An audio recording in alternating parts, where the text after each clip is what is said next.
આ સમાજમાં કેવી રીતે રહેવું ને એ આપણા ગ્રંથો શીખવે છે, આપણો ધર્મ શીખવે છે. આપણે વાત કરીએ કે બીલીપત્ર સૌથી શ્રેષ્ઠ, પણ આ શિવ મહાપુરાણમાં એવું કીધું છે કે બીલીપત્ર કરતા પણ શ્રેષ્ઠ જો કંઈ હોય ને તો એ બીલીનું વૃક્ષ છે. કારણ કે એ બીલીના વૃક્ષમાં ત્રણેય દેવતાઓનો વાસ છે. આ ત્રણેય દેવતાઓ ક્યાં? તો કે બ્રહ્મા, વિષ્ણુ અને મહેશ. વૃક્ષના મૂળમાં બ્રહ્માજીનો વાસ છે, મધ્ય ભાગમાં ભગવાન વિષ્ણુનો વાસ છે અને અગ્ર ભાગમાં ભગવાન મહાદેવનો વાસ છે. સાક્ષાત મહાદેવનું સ્વરૂપ જો કંઈ હોય ને તો આ બીલીનું વૃક્ષ છે. એવું કીધું છે કે કોઈ પણ વ્યક્તિ બીલીના વૃક્ષનો ક્યારો છે ને, ક્યારો એ આખો એ પાણીથી ભરે ને તો એના જીવનમાં ધન સંપત્તિની પ્રાપ્તિ થાય છે. એના ઘરમાં ક્યારેય ધન સંપત્તિની કમી આવતી નથી. કોઈ પણ વ્યક્તિ એક માણસને બીલીના વૃક્ષની નીચે જમાડે ને તો કરોડો ગરીબોને જમાડ્યું હોય ને એટલું પુણ્ય પ્રાપ્ત થાય છે. કોઈ પણ કાર્ય કરવા જતા પહેલા બીલીના વૃક્ષની પ્રદક્ષિણા કરે ને તો તમારું કાર્ય એ ક્યારેય પણ અટકતું નથી. અને જે વ્યક્તિ ત્રિપુંડ કરી, રુદ્રાક્ષ ધારણ કરી અને બીલીના વૃક્ષની નીચે ઓમ નમઃ શિવાયનો જાપ કરે ને એ સ્વયં શિવ સ્વરૂપ ગણાય છે. કોઈ વ્યક્તિ એના આંગણામાં, એના ઘરમાં બીલીના વૃક્ષનો ઉછેર કરે ને એ ઘરમાં સાક્ષાત મહાદેવનો વાસ થાય છે. બની શકે ઘરના આંગણે જગ્યા હોય ને તો બીલીનું વૃક્ષ જરૂર વાવો, બીલીના વૃક્ષનો ઉછેર જરૂર કરો. આપણે એવું કહીએ કે બીલીપત્ર ચડાવીએ, 1000 બીલીપત્ર ચડાવીએ, કોઈ કહે કે 100 બીલીપત્ર ચડાવ્યા. આ મહાશિવરાત્રી શ્રાવણ મહિનો હોય ને ત્યારે લોકો બીલીપત્ર ચડાવે. પણ આમાં એવું કીધું છે કે જે વ્યક્તિને બીલીના વૃક્ષનો ઉછેર કરવાનો અધિકાર હોય ને એ જ વ્યક્તિને બીલીપત્ર ચડાવવાનો અધિકાર છે. કારણ આ બીલીનું વૃક્ષ છે ને, વિચાર કરો આપણે કેટલી વસ્તી અને વૃક્ષો કેટલા. અરે કદાચ એના ત્રીજા ભાગના પણ વૃક્ષો નથી.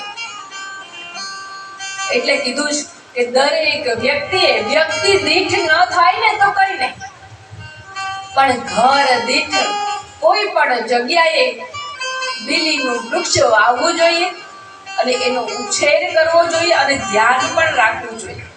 એવું નહીં કે કોઈ જગ્યાએ ગયા, બીલીનું વૃક્ષ વાવ્યું અને પછી પાછળ વળીને જોયું નહીં તો એનો ઉછેર ન થાય. બાળક જન્મે ને જીવન પર્યંત એનો ઉછેર કરવો પડે, એનું ધ્યાન રાખવું પડે. ત્યારે એ બાળકમાં સારા સંસ્કાર આવે છે, ત્યારે એ બાળક એ સારો માણસ બને છે. એમ જ કઈ ન થાય અને ત્યારે જ દીકરો હોય કે દીકરી હોય મોટા થાય અને મા બાપને પાડે છે. તો આ વૃક્ષોનું પણ એવું જ છે. એને પાણી આપો, ખાતર આપો, એનો સારી રીતે ઉછેર કરો ને ત્યારે જ એ વૃક્ષ મોટા થાય, લીલાછમ થાય, ઘેરદાર થાય અને ફળો આપે છે. તો બને ત્યાં એક બીલીના વૃક્ષનો ઉછેર એ જરૂર કરવો જોઈએ. ધીમે ધીમે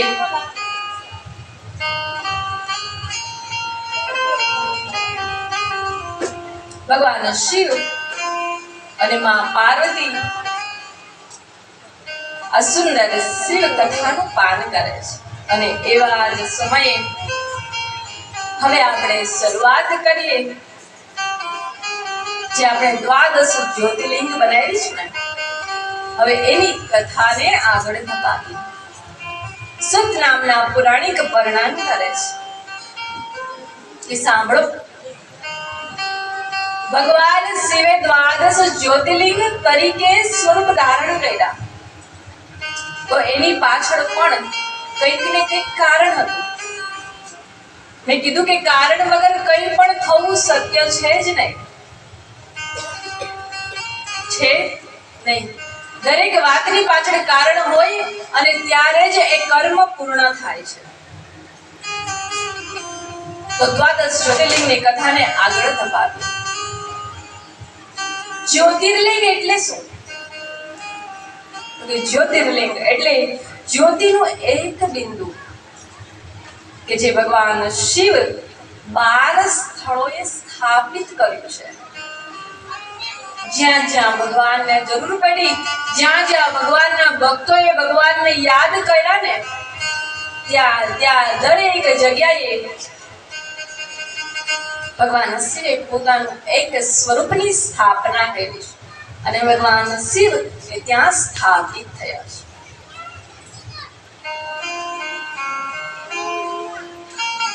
આપણે સૌ ભાગ્યશાળી કહેવાય કે સૌ પ્રથમ જ્યોતિર્લિંગ એટલે સોમનાથ જ્યોતિર્લિંગ.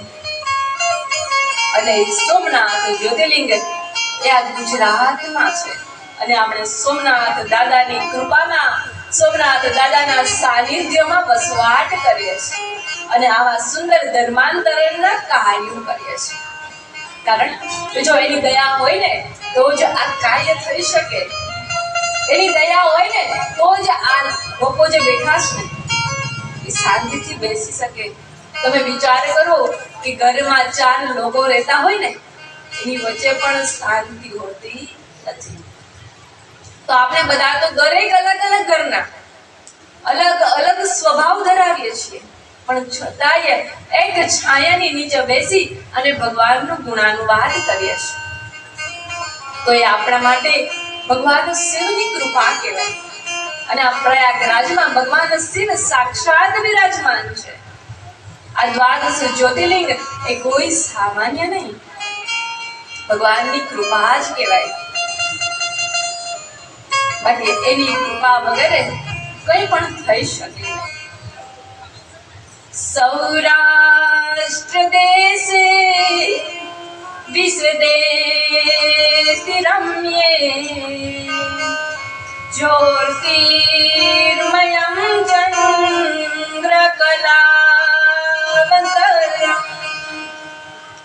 ભક્તિ પ્રદાનાય કૃપાવતીર્ણં तं सोमनाथं शरणं प्रपद्ये. तं सोमनाथं शरणं प्रपद्ये. સૌરાષ્ટ્ર દેશમાં સુંદર અને પવિત્ર સ્થાને ગુજરાત રાજ્યમાં વિરાજમાન ચંદ્રમૌલેશ્વર દેવ સોમનાથ દેવને અમે વારંવાર વંદન કરીએ છીએ. અને આ દેવની કૃપા સદાયને માટે અમારા જીવનમાં રહે ને, એવી અમે પ્રભુને પ્રાર્થના કરીએ છીએ. તો આ સોમનાથ મહાદેવ એ પ્રથમ જ્યોતિર્લિંગ, અને એ પ્રથમ જ્યોતિર્લિંગમાં આપણે આગળ વધીએ.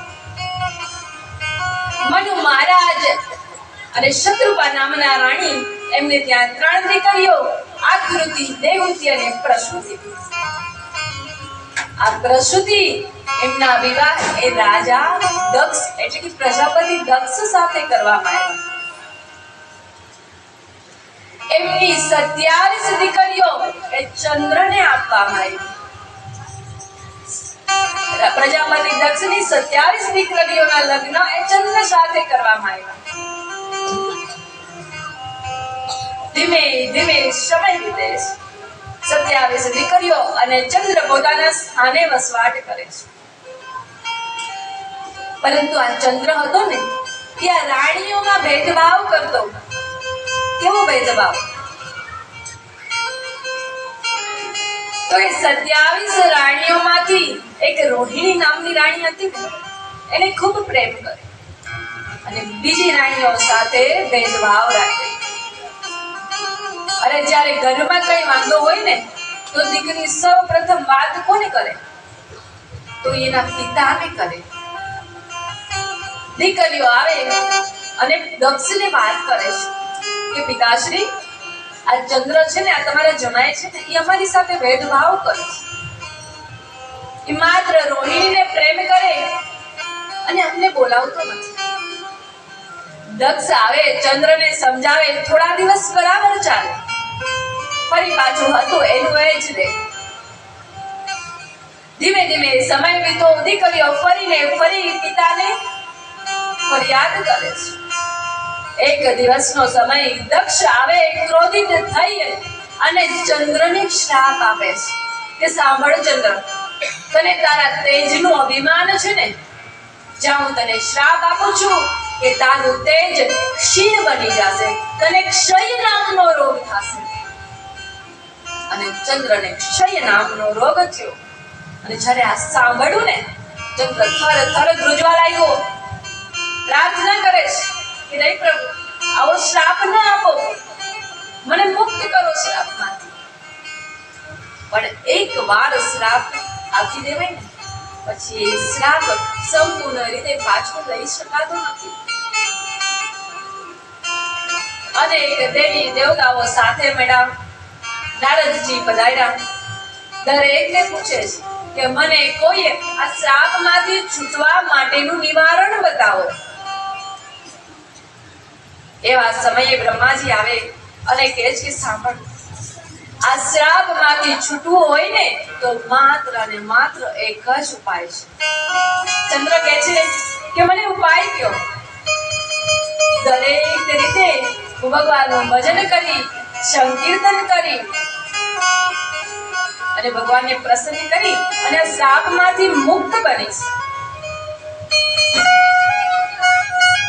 ત્યારે બ્રહ્માજી કહે છે કે સાંભળ ચંદ્ર, પ્રવાસ તીર્થમાં સમુદ્રના કિનારે જઈ અને પંચાક્ષર મંત્રનો જાપ કર.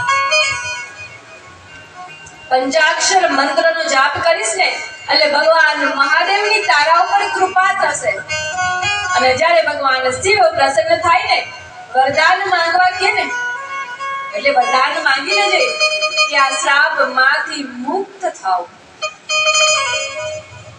ચંદ્ર કહે છે કે હા પ્રભુ, હું પ્રભાત પાટણ જઈએ અને ભગવાન શિવના પંચાક્ષર મંત્રનો જાપ કરવા માટે તૈયાર છું. ત્યારે કહે છે કે સાંભળે, એમ સામાન્યથી નહીં તો 10 કરોડ મહામૃત્યુંજયના પાઠ જ્યારે પૂર્ણ થશે ને, ત્યારે ભગવાન શિવ આવશે અને ત્યારે જ તારું કાર્ય પૂર્ણ થશે. ચંદ્ર બે હાથ જોડી અને પ્રભુને કહે છે કે પ્રભુ, હું દરેક રીતે કાર્ય કરવા માટે તૈયાર છું. ત્યારે સોમકેતા ચંદ્ર આવે પ્રવાસ પાટણ અને ભગવાન શિવને રીઝવવા માટે મહામંત્રનો પાઠ કરવાની શરૂઆત કરે છે. એક પછી એક મહામંત્ર પૂર્ણ થાય, એક પછી એક ભગવાન શિવના શ્લોકોનું પઠન કરે છે. અને જ્યારે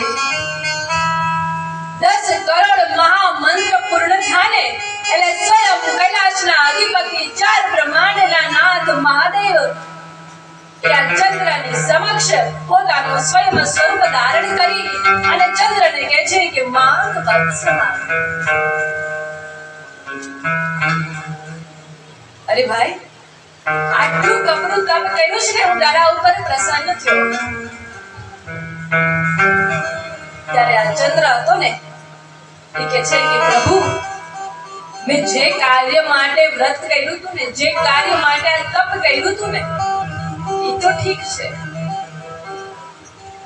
એક વરદાન આપો કે અક્ષય રોગ માંથી મને મુક્તિ મળે. પ્રભુ, મારા માટે સૌથી મોટી વાત એ છે કે આજ તમારું સાક્ષાત સ્વરૂપ એ મારી સમક્ષ છે.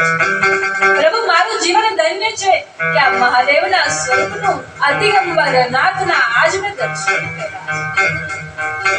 હે ચંદ્રમૌળીશ્વર સ્વરૂપ, હે પ્રભુ મને મારા શ્રાપમાંથી મુક્ત કરો.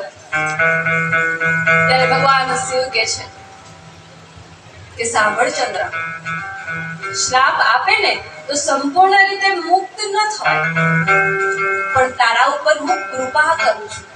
કેવી કૃપા? તો કે તું 15 દિવસ સાજો અને 15 દિવસ બીમાર રહીશ. કેવી બીમારી? તો કે 15 દિવસ એટલે જેમ જેમ અમાસની આવવાની તૈયારી હશે ને એમ ચંદ્ર એક ક્ષીણ થતો જાય, અને જેમ જેમ પૂનમ આવશે ને એવી ચંદ્ર સોળે કળાએ ખીલેલો હશે. એ ચંદ્રને જોવો ને તો તમને એનાથી સુંદર સ્વરૂપ કોઈનું ન લાગે.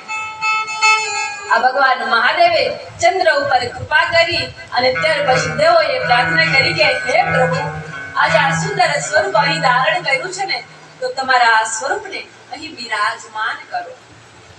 અને ત્યાં જો પ્રવાસ પાટણમાં સમુદ્રના કિનારે ભગવાને પોતાનું એક લિંગ, એક સ્વરૂપની ત્યાં સ્થાપના કરી, અને ચંદ્ર દ્વારા આ સ્થાપના થઈને ચંદ્રને બીજું નામ સોમ કહેવાય, સંસ્કૃતમાં સોમ કહેવાય. એટલે ભગવાનનું એક નામ પડ્યું સોમનાથ.